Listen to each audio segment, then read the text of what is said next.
Halo guys, saya membuat video ini untuk menyelesaikan tugas bahasa Indonesia saya dengan materi pemakaian huruf dan penulisan kata. Nah, sebelum itu perkenalkan, nama saya Biswanto Putranda Nurnaga dengan NIM 203020402037, program studi agribisnis Fakultas Pertanian Universitas Palangkaraya. Oke, langsung saja masuk ke materi. Yang pertama tentang pemakaian huruf. Nah, sebab-sebabnya itu yang pertama huruf abjad, kemudian huruf vokal, huruf konsonan, huruf diftong, gabungan huruf konsonan, huruf kapital, huruf miring, dan huruf tunggal. Nah, yang pertama huruf abjad. Huruf abjad ini terdiri dari 26 huruf yang dari A sampai dengan Z yang biasanya kita pakai dalam kehidupan sehari-hari. Yang pasti itu biasanya terpendiri kata-kata atau kalimat. Ini merupakan bagian terkecil dari suatu kata. Nah, huruf abjad itu terdiri dari huruf vokal dan huruf konsonan. Nah, huruf vokal ini terdiri dari A, I, U, E, dan O. Nah, huruf vokal ini biasanya kita sebut dengan huruf hidup atau huruf yang bisa menggabungkan kata-kata atau huruf-huruf yang lainnya sehingga bisa menjadi sebuah kata ataupun kalimat. Kemudian huruf konsonan. Nah, huruf konsonan ini terdiri dari atas 21 huruf yang dimana yaitu huruf abjad selain huruf vokal. Nah, huruf vokal tadi kan ada 6, jadi sehingga huruf abjad ini tersisa 21 yang terdiri dari B, C, D, F, G, H, J, K, L, M, N, P, Q, R, S, T, V, W, X, Y, dan Z. Kemudian huruf diftong. Nah, di dalam bahasa Indonesia huruf diftong ini terdiri atas 4. Nah, huruf diftong ini yaitu gabungan huruf vokal. Yang pertama itu AI, kemudian AU, EI, dan OI. Contohnya yang AI, pandai itu gabung dari belakangnya. Kemudian AU itu contohnya harimau. Kemudian OI contohnya amboy, dan E contohnya itu seperti survei. Kemudian gabungan huruf konsonan yang dimana pertama KH, kemudian NG atau eng, kemudian NY, dan SY yang masing-masing melambangkan satu bunyi konsonan. Contoh dari KH khusus. Nah, sehingga menjadi satu bacaan. Kemudian NG atau eng jadi contohnya ngilu, kemudian NY contohnya nyata, kemudian contoh SY syarat. Nah, lalu huruf kapital. Huruf kapital ini dipakai sebagai huruf pertama awal kalimat. Contohnya apa maksudnya? Jadi apa dari A-nya tadi huruf kapital. Kemudian huruf kapital ini dipakai sebagai huruf pertama unsur nama orang termasuk julukan. Contohnya Amir Hamzah. Jadi Amir itu A-nya besar dan Hamzah A-nya besar. Kemudian huruf kapital ini dipakai pada awal kalimat dalam petikan langsung. Contohnya, misalnya adik bertanya, kapan kita pulang? Nah, kapan itu dalam petik itu K-nya huruf kapital. Kemudian huruf kapital ini dipakai sebagai huruf pertama setiap nama agama, kemudian kitab suci, dan nama Tuhan, termasuk sebutan dan kata ganti untuk nama Tuhan. Contohnya Allah, kemudian Islam, Al-Quran. Nah, dimana huruf pertama itu kapital. Kemudian huruf kapital ini dipakai sebagai huruf pertama nama bangsa, suku bangsa, dan bahasa. Contohnya bangsa Indonesia, yang dimana I-nya itu besar. Selanjutnya huruf miring. Nah, huruf miring ini sering dipakai untuk menuliskan judul buku, nama majalah, nama surat kabar dari yang dikutip dalam tulisan, kemudian termasuk dalam daftar pustaka. Contohnya, saya sudah membaca buku Salah Asuhan karangan Abdul Muiz. Nah, salah asuhan ini dimiringkan huruf-hurufnya. Kemudian huruf miring ini dipakai untuk menegaskan atau mengkhususkan huruf, bagian kata-kata atau kelompok kata dalam kalimat. Contohnya, huruf terakhir kata abad adalah D. Nah, D ini dimiringkan. Kemudian huruf miring ini juga sering dipakai untuk menuliskan kata atau ungkapan dalam bahasa daerah atau bahasa asing.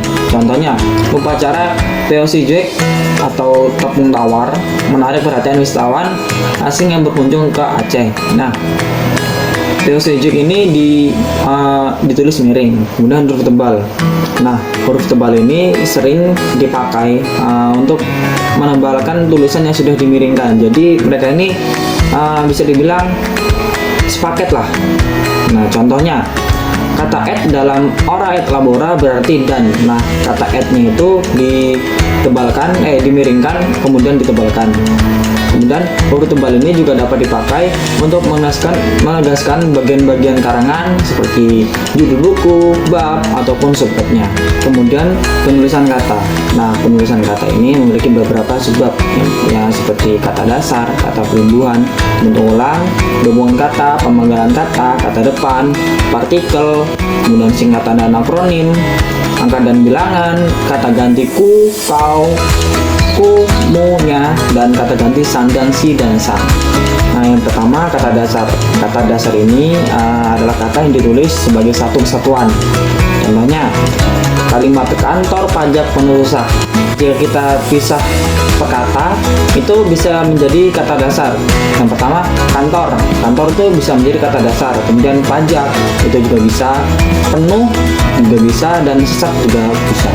Kemudian kata berimbuhan. Imbuhan seperti awalan, sisipan, akhiran, serta gabungan awal dan akhiran ditulis rangkai dengan bentuk dasarnya.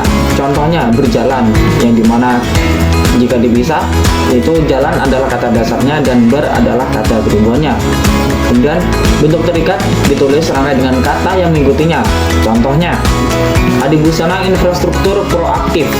Nah, kemudian ketiga, bentuk maha yang dikutip kata dasar yang mengacu kepada nama Tuhan atau sifatnya, kecuali kata esa dituliskan serangkai. Contohnya, Tuhan yang Maha Kuasa menentukan arah hidup kita. Nah, di mana Maha Kuasa ini digabung menjadi satu kata. Kemudian bentuk kolam.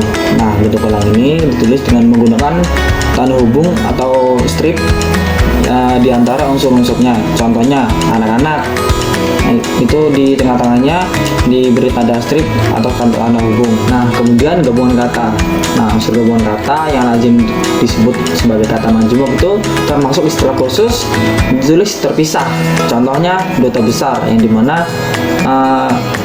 dipisah tidak digabung. Kemudian gabungan kata yang dapat menimbulkan salah pengertian ditulis dengan membubuhkan tanda hubung atau strip di antara unsur-unsurnya. Contohnya anak istri pejabat, yang dimana di antara anak istri itu diberi bubuhan kata hubung. Kemudian hubungan kata yang penulisnya terpisah tetap ditulis terpisah jika mendapat awalan atau akhiran. Contohnya bertepuk tangan, yang dimana bertepuk dipisah dengan tangan. Kemudian gabungan kata yang mendapat awalan dan akhiran sekaligus ditulis serangkai. Contohnya dilipat gandakan. Nah, ini digabung menjadi satu. Kemudian gabungan kata yang sudah padu ditulis serangkai. Contohnya acap kali, halu balang, kemudian radioaktif. Yang dimana semua itu digabung menjadi satu kalimat atau satu kata. Kemudian pemanggilan kata. Nah, jika di tengah kata terdapat huruf vokal yang berurutan, pemanggilannya dilakukan di antara kedua huruf vokal tersebut. Kemudian huruf diftong ai, au, ei, dan oi tidak dipenggal. Kemudian jika di tengah kata dasar terdapat huruf konsonan, termasuk gabungan huruf konsonan di antara dua huruf vokal, pemanggilannya dilakukan sebelum huruf konsonan itu. Kemudian jika di tengah kata dasar terdapat dua huruf konsonan yang berurutan, pemanggilannya dilakukan di antara kedua huruf konsonan itu. Kemudian terakhir, jika di tengah kata dasar terdapat tiga huruf konsonan atau lebih yang masing-masing melambangkan satu bunyi, pemanggilannya dilakukan di antara huruf konsonan yang pertama dan huruf konsonan yang kedua. Lalu pemanggilan kata turunan sedapat-dapatnya dilakukan di antara bentuk dasar dan unsur pembentukannya. Contohnya berjalan, berstrip jalan. Kemudian mempertanggungjawabkan, dan dimana strip pertanggungjawabkan. Lalu jika sebuah kata terdiri atas dua unsur atau lebih dan salah satunya itu dapat bergabung dengan unsur lain, pemenggalannya dilakukan di antara unsur-unsur itu. Nah, tiap unsur gabungan itu dipenggal seperti kata dasar. Contohnya biografi, di mana bio strip grafi, kemudian B strip O strip gra strip V. Nah, kemudian nama orang yang terdiri atas dua unsur atau lebih pada akhir baris dipenggal di antara unsur-unsurnya. Contohnya lagu Indonesia Raya diubah oleh W.G. Rudolf Supratman. Kemudian singkatan nama diri dan gelar yang terdiri atas dua huruf atau lebih tidak dipenggal. Contohnya, ia bekerja di DLL AJR, itu digabung. Kemudian kata depan. Nah, kata depan seperti di, ke, dan dari itu ditulis terpisah dari kata yang mengikutinya. Nah, biasanya ini menunjukkan kata tempat. Contohnya, di mana dia sekarang. Kemudian di ini dipisah. Lalu dia ikut terjun ke tengah kancah perjuangan, di mana ke-nya itu dipisah dengan kata tengahnya. Nah, kemudian partikel. Nah, partikel la, ka, dan ta itu ditulis rangkai dengan kata yang mendahulunya. Contohnya, bacalah buku itu baik-baik, di mana kata baca itu disambung dengan la menjadi bacalah. Kemudian partikel pun ditulis terpisah dari kata yang mendahulunya. Contohnya, apapun permasalahannya. Nah, di mana apa dan pun ini dipisah. Kemudian partikel ber yang berarti demi, tiap, atau mulai ditulis terpisah dari kata yang mengikutinya. Contohnya, mereka masuk ke dalam ruang rapat satu persatu. Nah, dimana satu persatu ini dipisah-pisah. Kemudian singkatan dan akronim. Yang pertama, singkatan nama orang, gelar, sapaan, jabatan, atau pangkat diikuti dengan tanda titik pada setiap unsur singkatan itu. Contohnya, Abdul Haris Nasution yang disingkat dengan A.H. Nasution. Kemudian kedua, singkatan yang terdiri atas huruf awal setiap kata nama lembaga pemerintah dan ketatanegaraan, lembaga pendidikan, badan atau organisasi, serta nama dokumen resmi ditulis dengan huruf kapital tanpa tanda titik. Contohnya, NKRI Negara Kesatuan Republik Indonesia, yang dimana tidak ada kata bisa strip atau tanda titiknya. Kemudian singkatan yang terdiri atas huruf awal setiap kata yang bukan nama diri itu ditulis dengan huruf kapital tanpa tanda titik. Contohnya, PT Perseroan Terbatas. Kemudian singkatan yang terdiri atas 3 huruf atau lebih diikuti dengan tanda titik. Contohnya HLM, yang singkatan dari halaman. Kemudian singkatan yang terdiri atas 2 huruf yang lazim dipakai dalam surat menyurat masing-masing diikuti oleh tanda titik. Contohnya AN, itu singkatan dari atas nama. Kemudian lambang kimia. Nah, singkatan satuan ukuran, takaran, timbangan, dan mata uang tidak diikuti tanda titik. Contohnya CU atau hukum. Kemudian akronim. Akronim nama diri ini terdiri atas huruf awal setiap kata ditulis dengan huruf kapital tanpa tanda titik. Contohnya BIG, yaitu Badan Informasi Geospasial. Kemudian akronim nama diri yang berupa gabungan suku kata atau gabungan huruf dan suku kata dari deret kata ditulis dengan huruf awal kapitalnya. Kemudian akronimnya bukan nama diri yang berupa gabungan huruf awal dan suku kata atau gabungan suku kata ditulis dengan huruf kecil. Contohnya Iptek, Ilmu Pengetahuan dan Teknologi. Kemudian angka dan bilangan. Nah, angka Arab atau angka Romawi ini adalah angka yang sering kita pakai dalam kehidupan sehari-hari kita. Contohnya angka Arab dari angka 0 sampai dengan 9. Kemudian angka Romawi. Angka Romawi ini yang sering kita pakai dalam pembuatan makalah. Nah, kemudian kata ganti ku, kau, ku, mu, dan nya. Nah, kata ganti ku dan kau, di mana ku ini selanjutnya diberi kalimat atau kata yang mengikutinya itu ditulis serangkai. Kemudian sedangkan kata ku, mu, dan nya, yang dimana ku ini ditulis setelah kata yang mengikutinya ditulis serangkai dengan kata yang mendahulunya. Contohnya, rumah itu telah kujual, yang dimana kujual ini digabung menjadi satu. Kemudian majalah ini boleh kau baca, karena kau baca ini boleh digabung. Kemudian kata si dan sang. Nah, kata si dan sang ini ditulis terpisah dari kata yang mengikutinya. Contohnya, surat itu dikembalikan kepada si pengirim.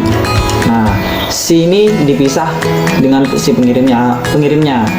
Kemudian toko itu memberikan hadiah kepada si pembeli. Nah, si dan pembeli ini dipisah. Nah, oke guys, mungkin cukup sekian penjelasan video kali ini. See you in the next video and bye bye.